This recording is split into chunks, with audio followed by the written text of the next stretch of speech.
Assalamu alaikum wa rahmatullahi wa barakatuh. Habari zenu ndugu zangu na shukrani sana. Pili nawakumbusha tena, tunalo grupu letu la tiba ambalo tunafundisha tiba mbalimbali kila siku. Lakini faida ya mtu wa kwenye grupu na YouTube atapata masomo ambayo kila mtu atayajua. Lakini WhatsApp kwenye grupu letu la tiba mtu atapata masomo ambayo si rahisi kila mmoja kuyajua, kwa sababu anajua watu kwenye tiba tu, watu kwenye grupu tu. Lakini leo nimekuja na dawa hii inaitwa shajara. Shajara fasili yake ni mti. Sasa mti ambao tulikuwa tunaozungumzia hapa ni dhakari. Sasa hii dawa cha kwanza, ukiwa na uume mdogo au mkubwa, huo sio ugonjwa. Lakini uume wako mdogo ukitokana na punyeto, huo ni ugonjwa. Lakini kuna watu wamezaliwa na uume mdogo, kuna watu wengine wamezaliwa na uume mkubwa, lakini badala ya kupiga mapunyeto ukaharibika uume ukawa mdogo. Sasa leo nitaelekeza dawa nyepesi sana kwa ajili ya mtu kujinasua katika tatizo hilo la kuongeza uume na kutoka katika uume mdogo kuja kwenye uume mkubwa. Ikitokea wewe unasumbuliwa na hiyo hadha, mfano kuna baadhi ya watu walinipigia wananiambia, "Sheikh, mimi mke wangu amenitamkia mwenyewe kwamba dhakari yangu ni ndogo." Kwa sababu kuna wapo wanawake Sheikh wana kina kirefu kuliko kawaida. Sasa kitokea na mwanamke wa sampuli hiyo afu una dhakari ndogo, ina maana hapo sasa huyo mwanamke labda awe mcha Mungu, asipokuwa mcha Mungu lazima atachepuka.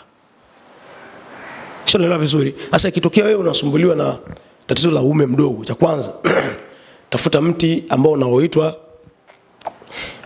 mkivumbasi ambao ni mwinula. Baada ya kutafuta ule mti, tafuta tena mdokteli ambao ni mdokteli na mdaula.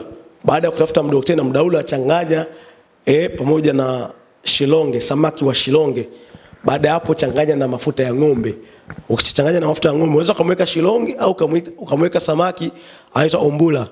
Tumia kujichua mwanzo wa dhakari yako kuanzia chini kwenda juu. Fanya hili tukio au hili tendo ndani ya dakika 5 mpaka 7. Baada hapo jifute vizuri, kalale. Ukimaliza baada ya siku 7 utaona maajabu. Kwa wale ambao wapo mbali hawawezi kutengeneza wenyewe, hii dawa ipo dukani kwetu pia, inaitwa shajara. Hii dawa tunaiuza dukani kwetu kwa shilingi 75,000. Kwa yote yule ambao mwenye kuitaka, hii imechanganywa kila kitu. Kazi yako ni kutumia kwa kupaka tu. Na yote ambaye atatumia hii dawa kisha akaona bado hajafanikiwa, tutamtengenezea dawa nyingine bure pasina kutoa chochote.